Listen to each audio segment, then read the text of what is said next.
परीक्षाकर्ता ने प्रमाणित किया है, ये देखा जाना मालूम, क्योंकि अभी जो रीजनिंग असाइन हुई है इम्प्यून जजमेंट में मालूम, विद अटमोस्ट रेस्पेक्ट मालूम, उसमें माननीय न्यायालय ने कहा कि क्योंकि 2019 की प्रॉपर्टी खरीदी थी 10वें महीने की और फॉर्म आपने मई या जून 2022 में भरा, तो इस कारण से आपको लगभग 2.5-3 साल प्रॉपर्टी खरीदे में हो गए, तो वो एक्सीडिंग 1 ईयर जो लिखा है वो एक्सीडिंग 1 ईयर हो जाता है, ये रीजनिंग है मतलब। इसलिए अगर टाइम पे अपना नाम चढ़ा के और पूरा एरिया लिखते तो वो एक्सीडिंग 1 ईयर हो जाता है, इसलिए आप 17(1) में फॉलो कर रहे हैं। स्टैंडिंग अगेंस्ट इज मान लो इसका नो ड्यू सर्टिफिकेट आप देखेंगे, जो प्रीवियस सेलर था उनके नाम पर ही दर्ज है मान लो, वो है ब्रदर्स P11 का नो ड्यू सर्टिफिकेट है।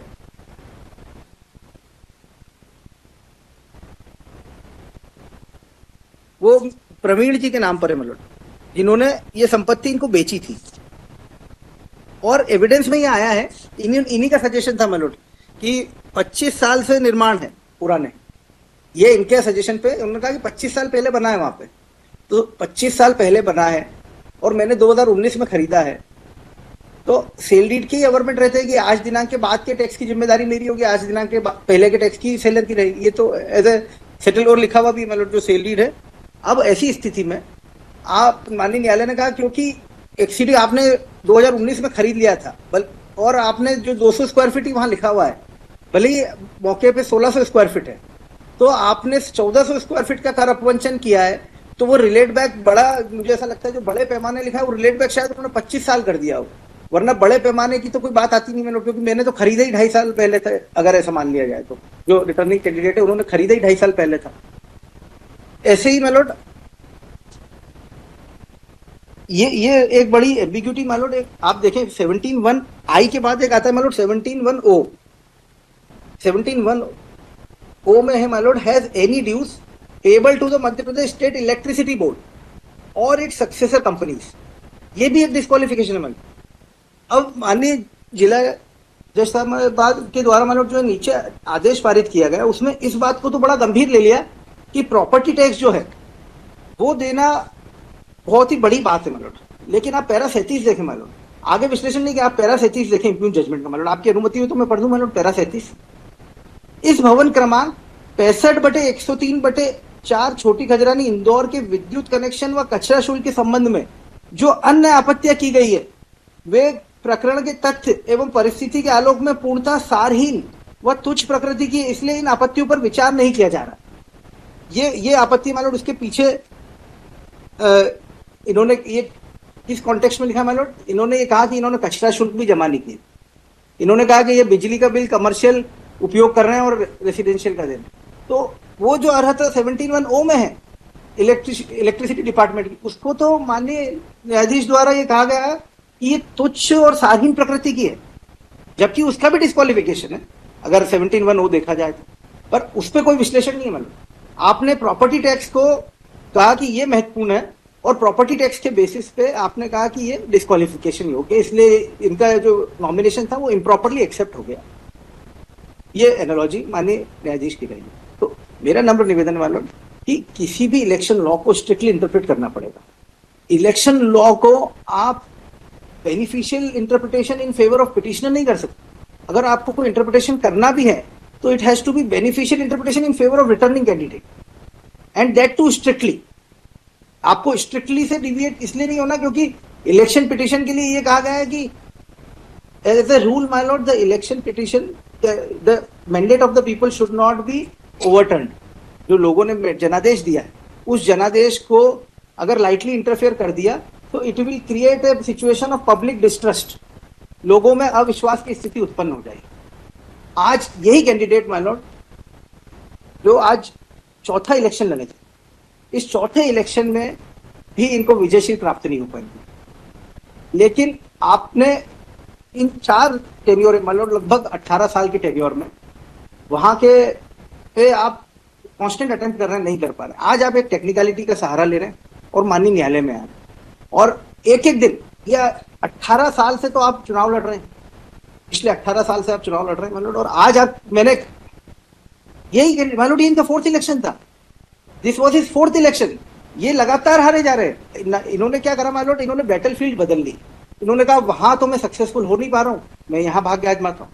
और सुप्रीम कोर्ट ने एक बहुत सुंदर न्याय दृष्टांत में इसके लिए एक लाइन लिखी है, मतलब मैं अभी वो न्याय दृष्टांत आपके समक्ष पेश करूंगा। मतलब तो ये 18 साल से उस वार्ड से 4 बार से ये चुनाव लड़ रहे हैं मतलब, और एक बार भी आप विजयश्री प्राप्त नहीं कर पाए। तो आपने कहा कि अब मैं टेक्निकलिटी उठाता हूँ, क्योंकि अब अफिडेविट में भी कोई झूठा डिस्क्लोजर तो मिला ही नहीं कि मैंने रॉन्ग रिटर्निंग कैंडिडेट ने कोई झूठा स्टेटमेंट दे दिया। तो अब क्या करें, आप प्रॉपर्टी टैक्स की रसीदें निकालो, उनके घर के फोटो पे देख के आओ कितना निर्माण है फीता लेके।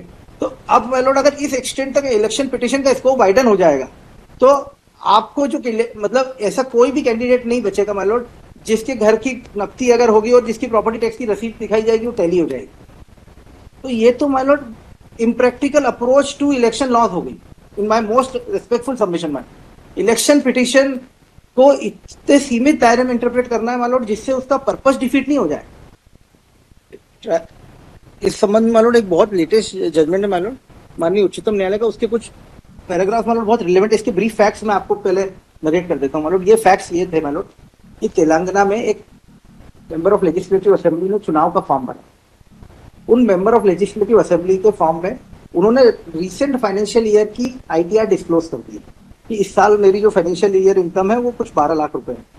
वो डिस्क्लोज करने के बाद जो पीछे, क्योंकि 5 साल का डिस्क्लोज करना पड़ता है, तो उन्होंने नील नील नील नील लिख दिया 4 सालों में, जबकि वो इनकम टैक्स रिटर्न भरते थे। और उन्होंने इस बात को अपने रिप्लाई में भी डिनाई नहीं करा कि हाँ मैं इनकम टैक्स भरता था, मैंने नील नील लिख दिया है, ना एविडेंस में डिनाई हुआ। तो ये स्वीकृत स्थिति आ गई रिकॉर्ड पे कि ये आदमी इनकम टैक्स रिटर्न भरता था, इसने 1 साल का डिस्क्लोज करा, करंट ईयर का, पीछे के 4 सालों का नहीं करा। तो जो फर्स्ट रनर अप कैंडिडेट थे उन्होंने माननीय उच्च न्यायालय स्टेट ऑफ तेलंगाना के समक्ष एक इलेक्शन पिटिशन दायर कर दी और उन्होंने कहा कि देखिए ये जान करके इन्होंने अपनी इनकम को सबको बताया नहीं, और अगर ये बताते तो परिणाम कुछ और हो सकते थे, और ऐसा नहीं बताना करप्ट प्रैक्टिस की श्रेणी में आता है, जिस कारण से इनका इलेक्शन वॉइड होने योग्य। सिमिलर है मैलोड काफी कुछ कि इन्होंने वहां फर्क ये था कि उन्होंने जो सप्रेशन करा उसका कॉलम प्रोवाइडेड है एफिडेविट में, दोनों में अंतर देखेगा हमारे।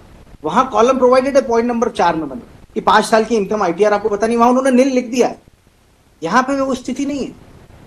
वहां पे जब उन्होंने ये इलेक्शन पिटिशन लगाई मैलोड, तो इलेक्शन पिटिशन माननीय उच्च न्यायालय द्वारा निरस्त कर दी गई, ये कहते हुए कि इन्होंने वहां पे अगर इनकम नहीं लिखी पिछले 4 सालों की, पर इन्होंने अपनी असेट्स में असेट्स डिस्क्लोज कर दी। इन्होंने अपनी सोर्स ऑफ इनकम में बताया है कि ये चेयरमैन थे जिला पंचायत के, उससे इनको ऑनरेरियम प्राप्त हो रहा है। तो ऐसा नहीं कहा जा सकता कि इनका वहां पे अपना आईटीआर का डिस्क्लोजर नहीं करना तो इलेक्शन के आउटकम को अफेक्ट हुआ है। It has substantially affected the outcome of election, और इस कारण से इनका इलेक्शन, इनका नॉमिनेशन रॉन्गफुली एक्सेप्ट हो गया। उनका भी यही तर्क था कि क्योंकि अगर इन्होंने डिस्क्लोज नहीं करा तो रिटर्निंग ऑफिसर को इनका नॉमिनेशन एक्सेप्ट ही नहीं करना था। नॉमिनेशन एक्सेप्ट नहीं होता तो आगे की जो कार्रवाई है कि आप चुनाव लड़के जीत जाते वो संभव ही नहीं थी। इस कारण से रॉन्गफुल एक्सेप्टेंस ऑफ नॉमिनेशन है। उसके बाद it amounts to corrupt practice and hence election is declared to be deserve to be declared as void. ये प्रेयर्स मालूम में, क्योंकि कुछ पैरास बहुत रिलेवेंट है मालूम, इसलिए मैं आपका ध्यान उन सब पैरास पे आकर्षित करना चाहूंगा मालूम, क्योंकि इनके फैक्ट्स भी काफी सिमिलर है। इसमें माननीय उच्चतम न्यायालय द्वारा मालूम समस्त न्याय दृष्टांतों को कंसिडर करा गया और पूरी लीगल पोजीशन बताई गई कि क्या आवश्यक है क्या अनावश्यक है, और ये जो अफिडेविट की रिक्वायरमेंट है ये उद्भूत कहां से हुई है, इसका स्रोत क्या है, इसकी ओरिजिन क्या है, ये सारे बिंदुओं को बहुत विस्तृत रूप से माननीय उच्चतम न्यायालय द्वारा मानोड इस निर्णय में बताया गया। मानोड पैरा 2 से मानोड मैं आपकी अनुमति से पढ़ना चाहूंगा। पैरा 2 में